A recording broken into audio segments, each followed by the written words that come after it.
Hello, I'm Jacob Kruger, and this is the Write Your Screenplay podcast. This week, we're going to be talking about Saltburn by Emerald Fennell. I was lucky enough to see this in an advanced screening at Austin Film Festival this year. And by the way, while we're talking about Austin Film Festival, a shout out to our 6 students who were finalists. Eric Patempa, Jonathan Finnegan, Kelly McAllister, and Nancy Safavi were all finalists for the pitch competition, with Nancy taking 3rd place overall. It's amazing.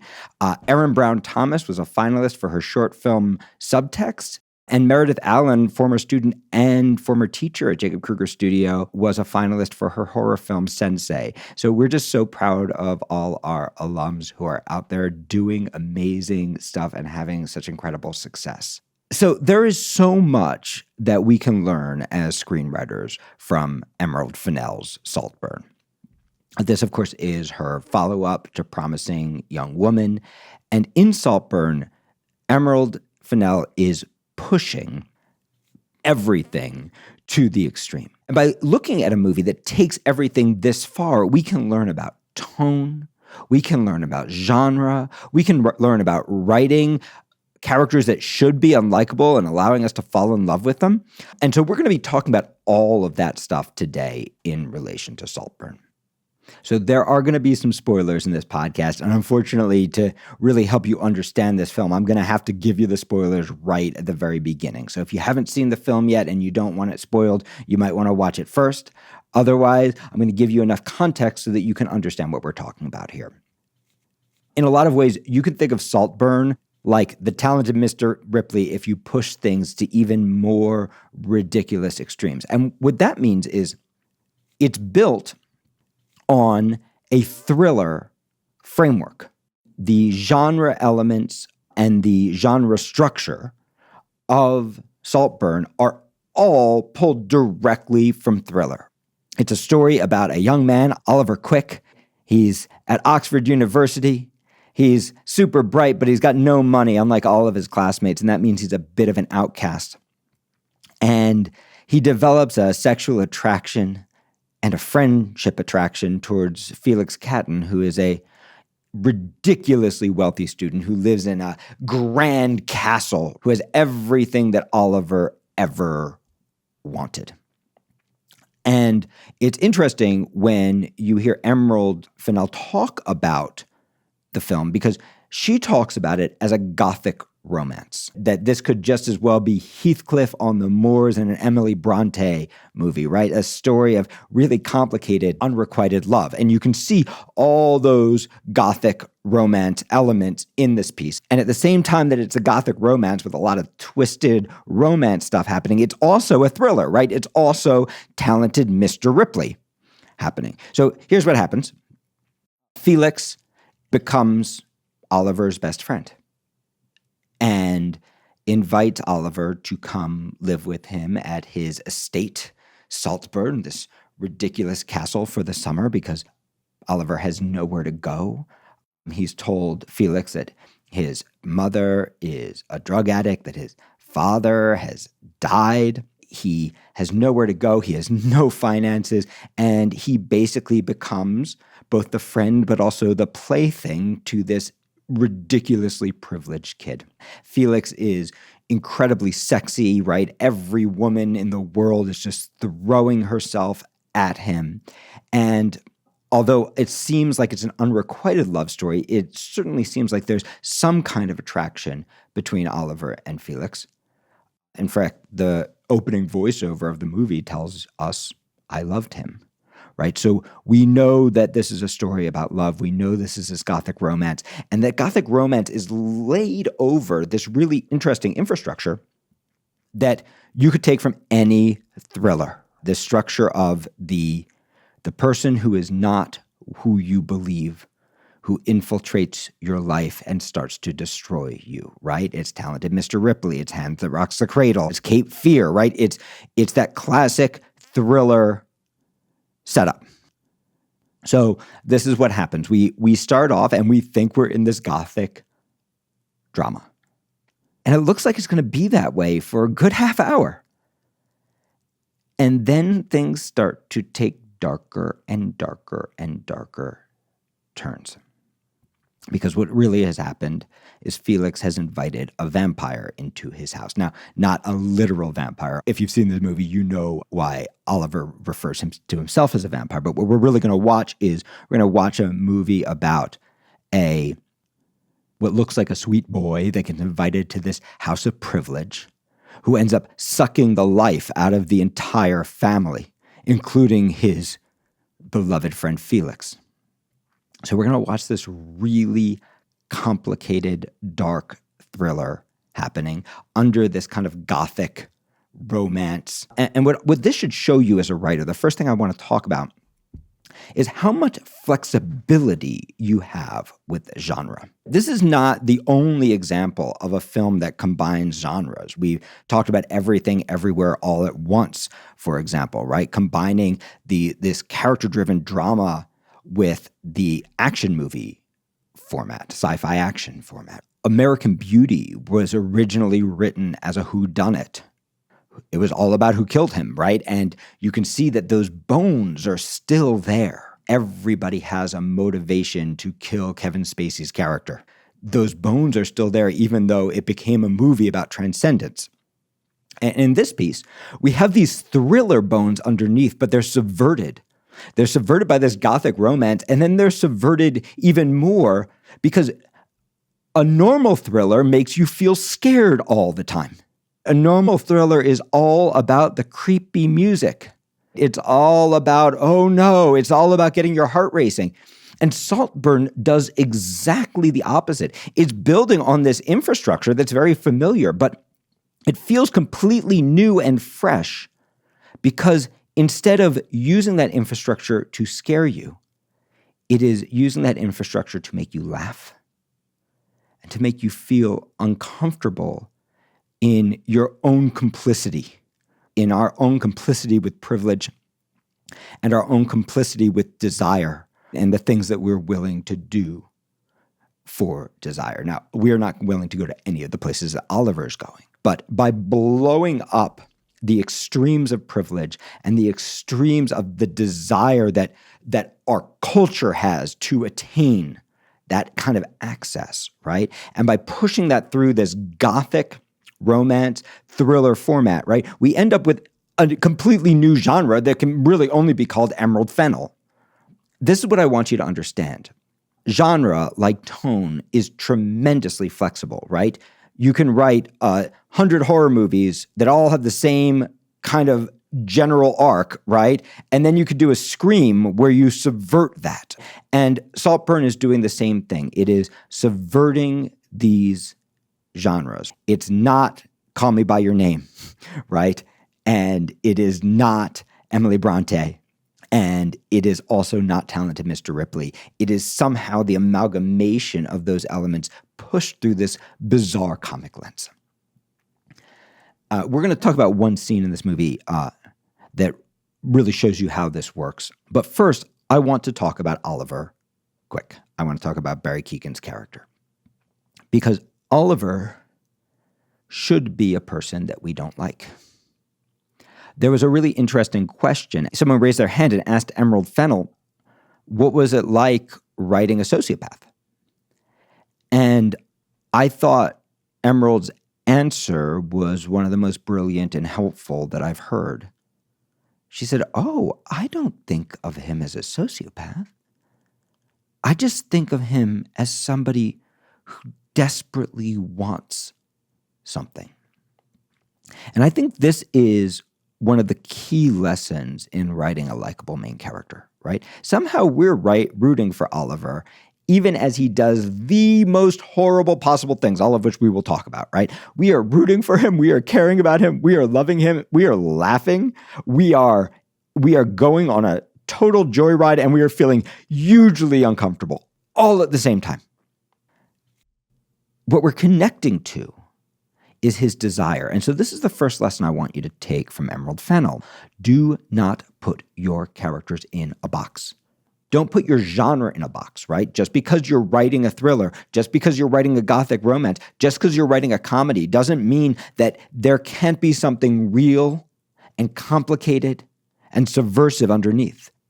Just because you're hitting those genre beats does not mean that you have to hit them in the way other people do. And the same thing is true with your character, right? Do not put your character in a box. Don't put a label. Don't tell them that they are a sociopath, that they're ADD, that they are depressed, that they are anxious, right? Don't put them in these adjectival boxes. Don't give them syndromes. And by the way, don't do this to yourself either. Yeah, if you have mental health issues, get yourself the help you need, but don't put yourself in a box of your condition.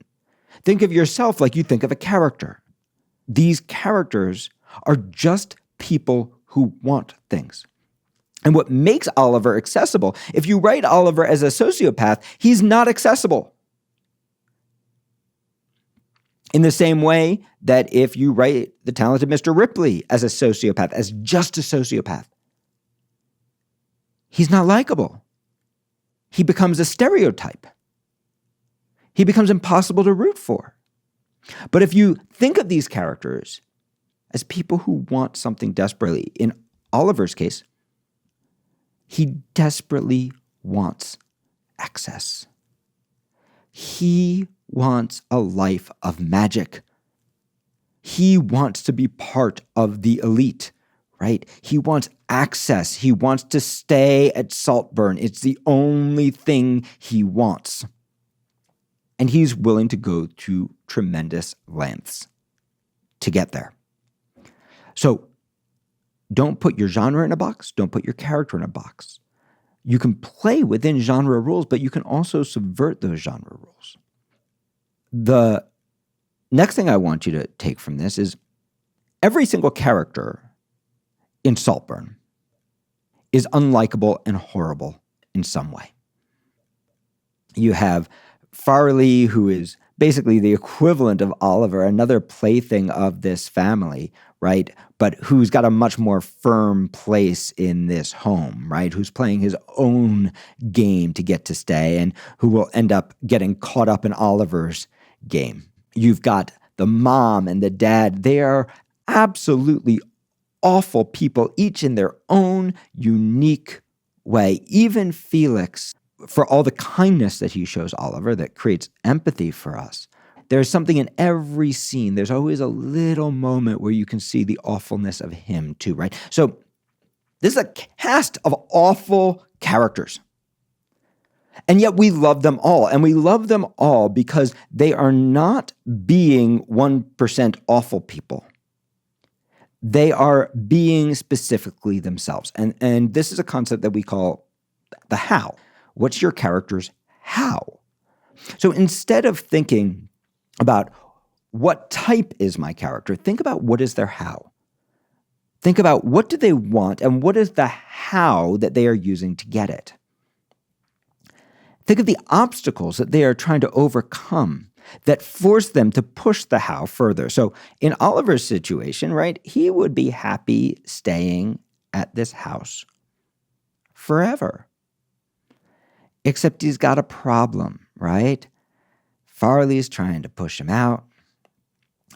He has a little affair with Felix's sister, which he thinks is going to help him get in, but it ends up having the exact opposite effect. It makes Felix want to kick him out, so he has to start to disavow that ever happened, right? And then the big awful happens for him. We meet this guy just to kind of give you a sense of how the tone shifts in this piece and how much flexibility you have with tone.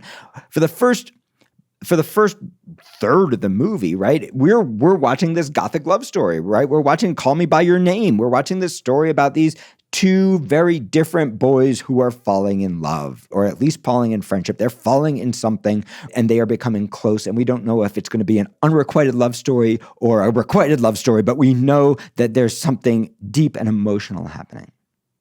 We have little tastes of the flavor, mostly done through the voiceover, in that Oliver's first words are, "Of course I loved him," right? Which kind of tells us, ooh, maybe this didn't end well. Maybe this guy isn't here anymore, right? So we have little tiny hints that maybe this is going to go to a dark place, but we don't really know where it's going. We think we're in this Gothic romance. then things start to get really dark and uncomfortable in a sexual way. First, with the little love, I'm not going to call it a love story. He does not love the sister, but he is using her. He sees her as a way, if he can seduce her, as a way to maybe get to stay, to become part of this, to get his needs met, right? So we get a very explicit little vampire scene with him and the sister that Felix has a bad reaction to. And then we start to see the lies, right? We start to see what Oliver is willing to do to stay. But we don't know, right? We don't know if he is really a bad person or if he really has bad intentions or if he's just afraid of losing his friend and being a normal young kid. We don't know how dark things are actually going to get until Felix comes up with a brilliant idea. Felix is going to take Oliver home. See, Oliver has been estranged from his drug addict mother, right? He's lived this horrible life of poverty. His father's dead. He's not speaking to his mother. And Felix decides that he's going to heal this relationship. He contacts Oliver's mother using his cell phone and arranges a surprise visit. And when they arrive at her house, we get a couple of big surprises. And here are where the real spoilers start. Number one, they live in a nice middle-class home. Oliver is not poor. He's middle class. Number two, Mom ain't a drug addict. In fact, Mom is a sweet, loving person. And number three, Daddy is alive, right? It's all lies. And of course, all this is building up. Oliver is having a birthday party in Saltburn 1% style, meaning it is this gigantic Gothic masked ball happening, right? It is extreme amounts of people, extreme amounts of drugs, extreme amounts of costumes, extreme amounts of everything, right? So they come back, and Felix has basically said to Oliver, look, you're not going to get what you want. You can have your party. We're not going to tell anybody tonight, but then tomorrow you're going to leave. And this is when things start to get really dark. Because by the end of the party, Felix is dead. And we kind of know Oliver did it, but we also don't know. We don't know for sure, right? Because he seems to have overdosed and there was a lot of drugs happening. And then, before long, the sister is dead. But with her, we know, right? We know what happened. But it looks like a suicide. So Dad and Mom, they're in mourning. They've now lost both of their children. At this point, we know Oliver is responsible, right? But he's not being a sociopath. He's trying to stay. The sister is dead because she's figured him out. She's figured out what he's doing. Felix is dead because he was going to kick him out. And Mom has a soft spot. She has a soft spot for Oliver, but in general, she likes taking care of birds with broken wings, right? And Dad sees that Mom is starting to transfer her love for Felix onto Oliver, and he knows that's not good and that's not healthy. He just wants to mourn in peace. So he pays Oliver off to leave in a really extraordinary scene. And Oliver takes the money. And when we next see him, it is years later. And he accidentally bumps into Mom at a coffee shop, except we know it's not accidental because he's reading news about the dad's death. And Mom, of course, always having had a soft spot for Oliver, invites him back to Saltburn. And then we get this really incredible abrupt cut, right? So we have this kind of sweet but complicated thing. And then we cut to Mom, and she is in a hospital bed on a respirator, right, in one of the wings of her house. with this incredibly complicated image where Oliver pulls the breathing tube out of her and then does this crazy naked dance through the house. This is the way that this piece builds, right? You can see that all of the elements I pitched you are horror elements. A murdered friend, a bathtub filled with blood where a fake suicide is created, the destruction of this woman's life, and we don't know how, but somehow even the murder of this woman. We've watched a kid destroy this entire family. He's also destroyed Farley, of course, along the way, his rival for the family's attention for being that cared for person, right? And somehow he has taken over this place, right? He has gotten the thing that he wants. All of structure is just a journey to get what you want. And tone, with tone, you have total flexibility. You can actually do anything you want. A student once asked me, he was writing his first comedy, and he said, Jake, I'm scared. Like, what if it isn't funny? And I said, well, then you will have written a drama, right? And that's okay. But also, taking a drama and making it a comedy is just layering a different kind of tone over it. Which brings me to the final scene in Saltburn that I want to discuss. And this is potentially the most disturbing scene in Saltburn. And if you haven't seen it yet, you might want to turn off the podcast now so I don't ruin it for you. So he has killed Felixs, right? This boy that he's in love with. He's killed him.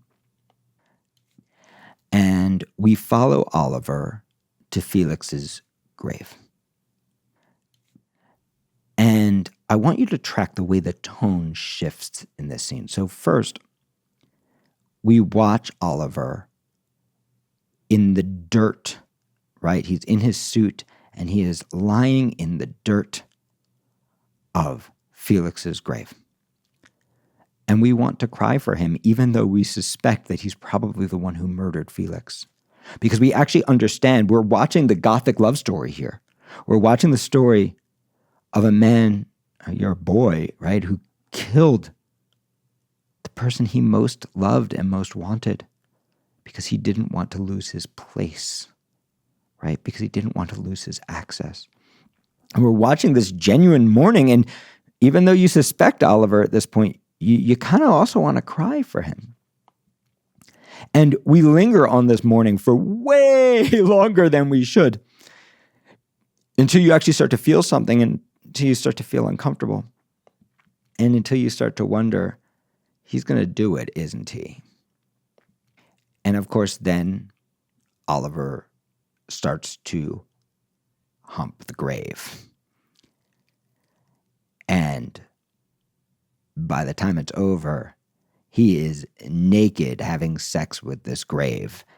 And what Emerald Fennell does is she just holds the camera there, right? So you kind of go through like, I think he's going to do it. No, he's not going to do it. Oh, he is going to do it. Oh, he's unzipping. Oh, he's still doing it. And the effect of that on the audience is absolutely fascinating, right? The audience begins in this place tonally and from a genre perspective of Gothic Romance, where we actually feel genuine emotion. And then we go to this place of discomfort because we're telling ourselves something's going to happen that we don't want to happen. That's kind of going to gross us out and make us uncomfortable. But it goes on so long, we sort of think maybe it's not going to happen.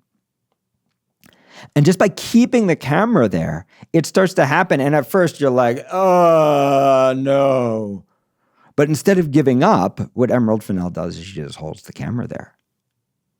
And so your groans of discomfort soon start to groans of laughter. And as it continues and continues and continues, soon you have a theater with 1,000 people in it roaring with uncomfortable laughter, right? We're uncomfortable because we're complicit, because we know we should not be laughing, and yet we are.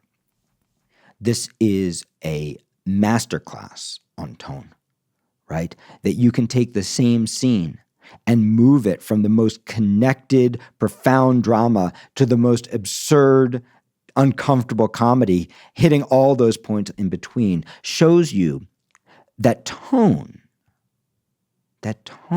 is just execution. That tone is just craft.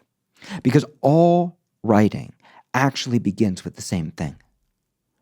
It actually all begins with drama, right? It actually all begins with a character who wants something, who has a unique how of trying to get it, who has huge obstacles he has to overcome, or she has to overcome, or they have to overcome, that will force them to reveal their how. How are they different from any other character?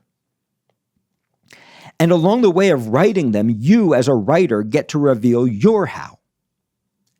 And your how doesn't come from writing the thing that's easy. Your how doesn't come from following the rules that everybody else is following. Your how comes from the same things your character's how comes from. It comes from obstacles. It comes from choices. Emerald Fennell makes a crazy choice here. She shoots this piece in 4x3. Right? That's an extremely challenging choice commercially, but she's doing it for artistic reasons. Why is she doing it? She wants it to look like one of those old paintings, right? She's making a Gothic romance. Your job as a writer is not to please everybody. And I can tell you, as we came out of the theater, even though everybody was laughing, some people were like raising their arms in triumph having seen this, and some people were like, that made me really uncomfortable. Your job is not to please everybody. Your job is not to follow the rules. Your job is to set a goal for yourself as a writer, to write the thing that is a little bit bigger than you can actually achieve, so that as you achieve it, you reveal your how. You cannot write like Emerald Fennell. Only Emerald Fennell can write like Emerald Fennell. And that's why she's had the success that she's had. You have to do the same thing for yourself. And part of that is setting the goal that's a little harder than you can do, right? How do you tell a Gothic romance thriller that's funny? That is an insane choice. How do you tell a story where everybody's a terrible person, where we love them all? That's an impossible task that she's given herself.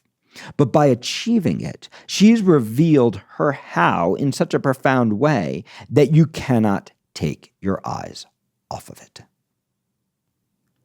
I hope that you enjoyed this podcast. If you want to learn more about writing in this organic, intuitive way that kind of harnesses your voice and your how as a writer, check out my classes. We have a free class every Thursday night. Thursday Night Writes. We have foundation classes for those of you starting out. We have master classes, and we have an incredible mentorship program that will pair you with a professional writer who will mentor you through your entire career at the tiniest fraction of what you would pay for grad school. So come check it out, writeyourscreenplay.com. Link in bio.